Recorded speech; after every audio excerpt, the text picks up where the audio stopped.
Hello friends, എല്ലാവർക്കും welcome to info for life channel. അപ്പോൾ ഇന്നത്തെ വീഡിയോ വേപ്പിലെ കുറിച്ചാണ്. അപ്പോൾ വേപ്പില്ലാത്ത വീടുകൾ വളരെ ചുരുക്കമായിരിക്കും. മലയാളികൾക്ക് പ്രത്യേകിച്ച് വേപ്പിനോട് പ്രത്യേകമായിട്ടുള്ളൊരു സ്നേഹമുള്ളതാണ്. പക്ഷേ നമ്മുടെ വേപ്പില്ലാത്ത വീടുകളിൽ അല്ലെങ്കിൽ വേപ്പില നമുക്ക് ഫ്രീ ആയിട്ട് പോലും കടകളിൽ നിന്നൊക്കെ എടുക്കി തരാറുണ്ട്. പക്ഷേ ഈ വേപ്പില കടകളിൽ നിന്ന് വാങ്ങുന്ന അല്ലെങ്കിൽ പുറത്തുനിന്ന് ഇറക്കി വരുന്ന തമിഴ്നാട്ടിൽ നിന്നൊക്കെ കൊണ്ടുവരുന്ന വേപ്പിലയ്ക്ക് ഒരുപാട് പെസ്റ്റിസൈഡ്സ് അല്ലെങ്കിൽ കീടനാശിനികൾ അടിച്ചിട്ടാണ് കൊണ്ടുവരുന്നതെന്ന് നമ്മൾ ഇടയ്ക്കിടയ്ക്ക് പത്രമാധ്യമങ്ങളിലൊക്കെ വായിക്കാറുണ്ട്.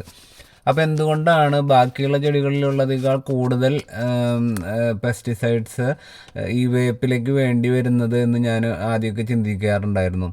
പിന്നെ നമ്മുടെയൊക്കെ വീടുകളിലുള്ള വേപ്പ് ഇങ്ങനെ ശ്രദ്ധിക്കുമ്പോഴാണ് നമുക്ക് മനസ്സിലാവുന്നത് ഈ ഒരു വേപ്പിൻ്റെ ഇല ഒരു ദിവസം കൊണ്ട് ഇത് കാണാതാവും.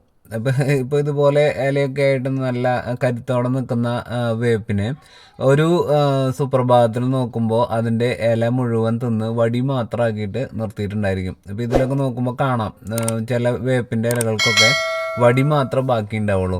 അപ്പോൾ അങ്ങനെ ഒരു അവസ്ഥ വന്നപ്പോഴാണ് നമുക്കത് മനസ്സിലായത്. ഈ ഒരു പെസ്റ്റ് അല്ലെങ്കിൽ ഈ ഒരു പുഴുവിൻ്റെ കണ്ടോ, ഇതിൻ്റെയൊക്കെ ഇല കണ്ടോ, ഇല അടിയിലത്തെ ഇല മുഴുവൻ തിന്ന് കളഞ്ഞിട്ട് വടി മാത്രം ബാക്കി വെച്ചിരിക്കുകയാണ്.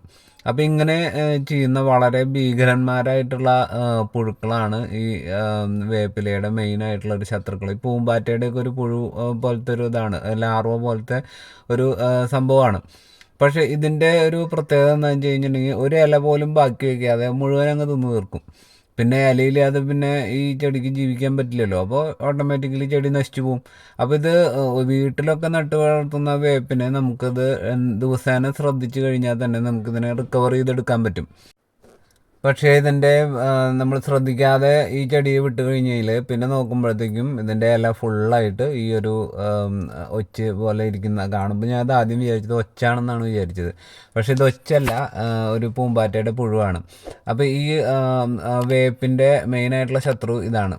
ഇത് കൂടാതെയും ശത്രുക്കൾ ഒരുപാടുള്ളതൊരു ചെടിയാണ് വേപ്പ് എന്ന് പറയുന്നത്. അത് ഇതിനെ നമ്മുടെ ഈ മിലിബഗ് പോലത്തെ സാധനങ്ങളൊക്കെ ഇതിനെ അറ്റാക്ക് ചെയ്യാറുണ്ട്. പിന്നെ ഈ ഇലയിൽ നിന്ന് നീരൂറ്റി കുടിക്കുന്ന കീടങ്ങൾ അത് വേറെയുണ്ട്. അപ്പോൾ ഇതൊക്കെ ഉണ്ടെങ്കിൽ കൂടി ഞാൻ നോക്കുമ്പോൾ എനിക്ക് എൻ്റെ വേപ്പിൽ ഏറ്റവും കൂടുതൽ ഉപദ്രവം വരുത്തുന്നത് ഈ ഒരു ഒച്ചാണ്. ഒരു 4 ദിവസം ഈ ഒച്ച് ചെടിയിൽ ഉണ്ടായി കഴിഞ്ഞാൽ ഇതാണ് ഈ ഒച്ചെന്ന് പറയുന്നതിന് ആദ്യം ഈ വലുപ്പമൊന്നും ഉണ്ടാവില്ല കേട്ടോ. അത് ഒരു ചെറിയൊരു നൂല് പോലെ ഉണ്ടാവുള്ളൂ ആദ്യം, പെട്ടെന്ന് കാണൂല. ഇതിങ്ങനെ ഇല ഒരു 2-3 തണ്ട് ഇല തിന്ന് കഴിയുമ്പോഴാണ് ഈ ഒരു വലുപ്പത്തിൽ എത്തുന്നത്. അപ്പം ഞാൻ നിങ്ങൾക്ക് കാണാൻ വേണ്ടിയിട്ട് ഇതിന് ഇങ്ങനെ ഇത്ര വലുപ്പമുള്ള ഒരെണ്ണത്തിനെ വീഡിയോയിൽ എടുത്തതാണ്. സാധാരണ തന്നെ നമ്മൾ പെട്ടെന്ന് കാണുക പോലും ഇല്ല. ഇതിൻ്റെ ഒരു ഇലയുടെ ഒരു അംശം പോലെ ഉണ്ടാവുള്ളൂ, ഒരു നൂല് പോലെ അതിൽ ഇലയിലിരിക്കുന്നുണ്ടായിരിക്കുക. അപ്പോൾ നമ്മൾ ഇതിനെ എന്താ ചെയ്യേണ്ടതെന്ന് വെച്ച് കഴിഞ്ഞാൽ ഇതിനെ പൊട്ടിച്ച് ജസ്റ്റ് ഒന്ന് കൊന്നു കളഞ്ഞു കഴിഞ്ഞാൽ പിന്നെ കുറേ കാലത്തേക്ക് ശല്യം ഉണ്ടാവില്ല. അടുത്ത പൂമ്പാറ്റ വന്ന് ഇതിൽ മുട്ടയിടുന്നത് വരെ കുഴപ്പമൊന്നും ഉണ്ടാവില്ല. അപ്പോൾ നമ്മളിത് ഡെയിലി നോക്കണം. വേപ്പിൻ്റെ ഇലകളിൽ ഇങ്ങനത്തെ ചെറിയ ഒരു വര പോലെ കാണുള്ളൂ. അപ്പോൾ ഇതിനെ ഒരിക്കൽ കണ്ടു കഴിഞ്ഞാൽ പിന്നെ നമുക്ക് മനസ്സിലാവും ഇങ്ങനെ ഉള്ളൊരു സാധനമാണ്, ഇത് ഭയങ്കര ഭീകരനാണെന്നൊക്കെ നമുക്ക് മനസ്സിലാവും. അപ്പോൾ ഈ ഒരു ഒച്ചിനെ നമുക്കിപ്പോൾ വ്യാവസായിക അടിസ്ഥാനത്തിലാണ് അല്ലെങ്കിൽ കൂടിയ അളവിൽ വേപ്പ് കൃഷിയൊക്കെ ചെയ്യുകയാണെന്ന് വെച്ച് കഴിഞ്ഞാൽ നമുക്കിപ്പോൾ ഇത് ഓരോ ഇലയുടെ അടിയിൽ ഇങ്ങനെ അടിയിലല്ല ഇതിൻ്റെ മുകളിലാണ് ഇരിക്കുന്നത്. പക്ഷേ ഇത് ഓരോ ഇലയിൽ ഇതുണ്ടോ എന്നൊക്കെ നോക്കാൻ നമുക്ക് വലിയ പ്രയാസമായിരിക്കും. അപ്പോൾ ഇതുകൊണ്ടൊക്കെയാണ് ഈ വേപ്പില കൃഷി ചെയ്യുന്നവർ പെസ്റ്റിസൈഡ്സ് ഉപയോഗിക്കേണ്ട അവസ്ഥ വരുന്നത്. അപ്പോൾ പ്രത്യേകിച്ച് ഈ കുറഞ്ഞ ചിലവിൽ കൃഷി ചെയ്യുന്ന തമിഴ്നാട്ടിൽ നിന്നും അതുപോലെ പുറത്തുനിന്നൊക്കെ വരുന്ന വേപ്പിലകളിൽ അവർക്ക് വലിയ കൂലി ചിലവ് അല്ലെങ്കിൽ വലിയ പെസ്റ്റിസൈഡ്സ് ഒന്നും അടിക്കാൻ, അതായത് നമുക്ക് മെയിനായിട്ട് വേണ്ടത് നീം ഓയിലാണ്, അതായത് വേപ്പെണ്ണയാണ് ഇതിന് പെസ്റ്റിസൈഡായിട്ട് നമുക്ക് ജൈവ രീതിയിൽ ഉപയോഗിക്കാവുന്നത്. അപ്പോൾ അതിൻ്റെ വിലയൊക്കെ കാരണം കൊണ്ടായിരിക്കും വേറെ എന്തെങ്കിലും കൂടിയ കെമിക്കൽസ് ഉപയോഗിക്കുന്നത്. ഇപ്പോൾ നമ്മൾ ചെയ്യുമ്പോൾ ഇതിനെ ഇങ്ങനെ പൊട്ടിച്ചെടുത്ത് കൊണ്ടുവന്ന് വെച്ച് ജസ്റ്റ് ഒന്ന് അമർത്തി കഴിഞ്ഞാൽ അത് പേസ്റ്റായി. അപ്പോൾ അതുകൊണ്ടൊരു നമുക്ക് പെട്ടെന്ന് കൊല്ലാൻ പറ്റും. പക്ഷേ ഇത് അല്ലെങ്കിൽ ഇത് വേപ്പെണ്ണ ഈ നീം ഓയിൽ മിക്സ് ചെയ്തിട്ട് നമ്മൾ സോപ്പ് ലൈനായിട്ട് നമ്മൾ സാധാരണ ചെയ്യുന്ന പോലെ നീം ഓയിൽ വെച്ച് കഴിഞ്ഞാൽ സ്പ്രേ ചെയ്ത് കൊടുത്തു കഴിഞ്ഞാൽ ഈ ബട്ടർഫ്ലൈസ് ഇതിൽ വരാതെയും മുട്ടയിടാതെയൊക്കെ ഇരിക്കും. അപ്പോൾ അത് കാരണം കൊണ്ട് നമുക്ക് കുഴപ്പമുണ്ടാവില്ല. അപ്പോൾ ഈ ഒരു രീതിയിൽ വേപ്പെണ്ണ എമൽഷൻ മിക്സ് ചെയ്ത് അടിച്ചു കഴിഞ്ഞാൽ നമുക്ക് വലിയ കുഴപ്പമില്ല. അത് വലിയൊരു കൂടിയ കീടനാശിനിയൊന്നുമല്ല. നമ്മുടെ വീടുകളിൽ കുറച്ചൊക്കെ നമ്മൾ ചെയ്യുമ്പോൾ അങ്ങനെ ചെയ്യാവുന്നതാണ്. നമ്മളിപ്പോൾ ഏറ്റവും നല്ലത് നമ്മൾ കൈ കൊണ്ട് അത് പൊട്ടിച്ച് കളയുന്നതാണ്. പക്ഷെ ഒത്തിരി വലിയ ചെടിയൊക്കെയാണ്, നമുക്ക് എല്ലാ ഇലകളിലും നോക്കാൻ പറ്റില്ല എന്ന് വെച്ച് കഴിഞ്ഞാൽ ഇങ്ങനെ ഈ ഒരു രീതിയിൽ നോക്കിക്കഴിഞ്ഞാൽ വേപ്പെണ്ണ സോപ്പ് എമൽഷൻ മിക്സ് ചെയ്തിട്ട് അടിച്ചു കഴിഞ്ഞാൽ നമുക്ക് ഈ വേപ്പുകളെ രക്ഷപ്പെടുത്തിയെടുക്കാൻ കഴിയും. സ്ഥിരമായിട്ട് നോക്കേണ്ട ഒരു കാര്യമാണ് ഈ ഇലകളിൽ ഇത് വന്നിട്ടുണ്ടോ, വരുന്നതിന് മുൻപ് നോക്കുന്നതാണ് ഏറ്റവും പ്രധാനം. ഇലകൾ നല്ല കരുത്തോടെ നല്ല ഭംഗിയിൽ നിൽക്കുമ്പോൾ നമ്മളെ ഭാഗത്തേക്ക് ശ്രദ്ധിക്കാതിരിക്കരുത്, അപ്പോഴാണ് നമ്മൾ ശ്രദ്ധിക്കേണ്ടത്. അപ്പോൾ നല്ല പോലെ കരുത്തിൽ ഇല നിൽക്കുമ്പോൾ ഒരു തവണ ഈ നീം ഓയിലും ഇത് അടിച്ചു കൊടുക്കുക. വേപ്പെണ്ണ എമൽഷൻ ഇത് അടിച്ചു കൊടുത്തു കഴിഞ്ഞാൽ പിന്നെ കുറച്ച് നാളത്തേക്ക് അവർ ഇതിൻ്റെ സ്മെല്ലൊക്കെ കാരണം കൊണ്ട് 1-2 ആഴ്ചത്തേക്ക് ഈ പൂമ്പാറ്റകൾ ഇതിൻ്റെ അടുത്തേക്ക് വരില്ല. അങ്ങനെ നമുക്ക് ഈ ചെടിയെ രക്ഷപ്പെടുത്തിയെടുക്കാൻ പറ്റും.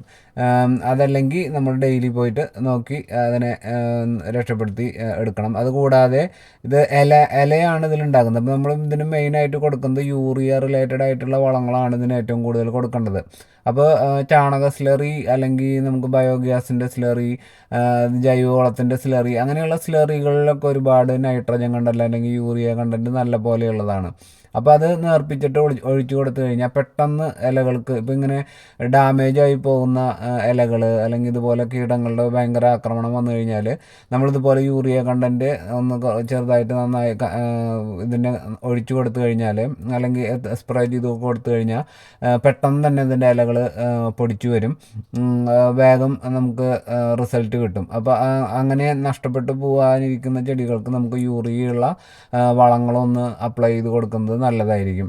അപ്പോൾ ഇതൊക്കെയാണ് നമ്മളുടെ വേപ്പിൻ്റെ ബേസിക് ആയിട്ടുള്ള പരിചരണത്തിലുള്ള കാര്യങ്ങൾ. അതുപോലെ ഇങ്ങനെ കീടനാശിനികൾ പ്രയോഗിക്കാതെ ഈ ഒരു ഭീകരനെ തുരത്തേണ്ടത് കുറച്ചൊരു പ്രയാസമായിരിക്കും. അപ്പോൾ തീരെ പറ്റിയില്ലെങ്കിൽ വേപ്പെണ്ണ എമൽഷൻ നമ്മൾ സ്പ്രേ ചെയ്ത് ഈ ചെടികളെ രക്ഷപ്പെടുത്തി എടുക്കുക. അതുപോലെ യൂറിയ ബേസ്ഡ് ആയിട്ടുള്ള വളങ്ങൾ അപ്പോൾ തന്നെ കൊടുത്തു കഴിഞ്ഞാൽ ചെടീനെ രക്ഷപ്പെടുത്താൻ പറ്റും. അപ്പോൾ ഇതൊക്കെയാണ് ഇന്നത്തെ വീഡിയോയിലെ വിശേഷങ്ങൾ. അപ്പോൾ ഇന്നത്തെ വീഡിയോ ഇഷ്ടപ്പെട്ടെങ്കിൽ എല്ലാവർക്കും ഷെയർ ചെയ്ത് കൊടുക്കുക, ലൈക്ക് ചെയ്യുക. സബ്സ്ക്രൈബ് ചെയ്യാതെ കാണുന്ന കൂട്ടുകാർ ദയവ് ചെയ്ത് സബ്സ്ക്രൈബ് ചെയ്യുക. അപ്പോൾ എല്ലാവർക്കും ഒരിക്കൽ കൂടി thanks for watching info for life.